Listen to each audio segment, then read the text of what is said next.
সংগীসকল, মোৰ চেনেললৈ আপোনালোকক মই স্বাগতম জনাইছোঁ। আজি ৰাতিপুৱাৰ সময়ত মই আপোনালোকক এটা সৰু বনৌষধি দেখুৱাম। ঔষধিটোৰ নাম তুলসী গছ। গতিকে আহকচোন তুলসী গছৰ ওচৰলৈ যাওঁ। এজোপা আমাৰ ঘৰৰ তুলসী এজোপা, গতিকে মই আপোনালোকক এইজোপা দেখুৱালোঁ তুলসী গছ।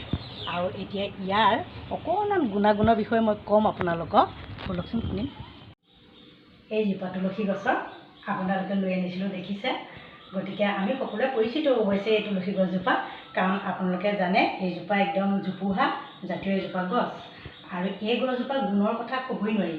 আপোনালোকে সকলোৱে জানে গুণত মানে একদম সৰ্বাধিক গুণীয়া এই তুলসী গছজোপা। গতিকে এই তুলসী গছজোপা সেই গুণখিনি মই অকণমানহে ক'ম। কিন্তু এই তুলসী গছজোপাৰ প্ৰথম গুণটো মই সৰু ল'ৰা ছোৱালীৰ কাৰণে কৈছোঁ, কাৰণ জ্বৰ, কাহ আৰু বমি হ'লে আপোনালোকে এই তুলসী গছজোপা 2-4টা পাত আনি আপোনালোকে আদা অকণলৈ মৌ জোল 2 ফুটামান লৈ পেলাই আপোনালোকে খুৱাবচোন শিশুক, এবছৰীয়া শিশুক আপোনালোকে ভাল পাব কিন্তু।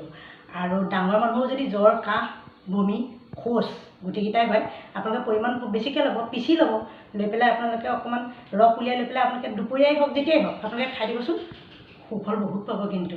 আৰু এটা শুনক, আপোনালোকে কৃমি হ'লে বিশেষকৈ কৃমি হ'লে কিন্তু ইয়াৰ বহুত গুণ আছে।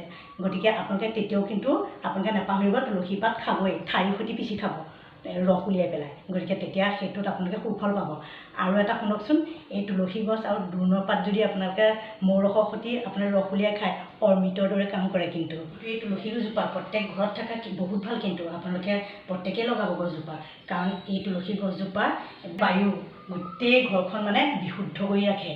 গতিকে ইয়াৰ গুণৰ সম্পৰ্কে ক'বলৈ একদম মানে বহুত আপোনালোকে জানিলে আপোনালোকে গম পাব, ব্যৱহাৰ কৰিব। ব্যৱহাৰ কৰি আপোনালোকে যেতিয়া সুফল পাব তেতিয়াহ'লে হয়তো মোলৈ মনত পৰিব। আজি তুলসী গছৰ বিষয়ে ইমানেই ক'লোঁ। গতিকে আপোনালোকে জানিলে কিছু হ'লেও। গতিকে নতুন ভিডিঅ'লৈ পুনৰ আপোনালোকক লগ পাম। আজিলৈ ইমানতে এৰিছোঁ, বাই।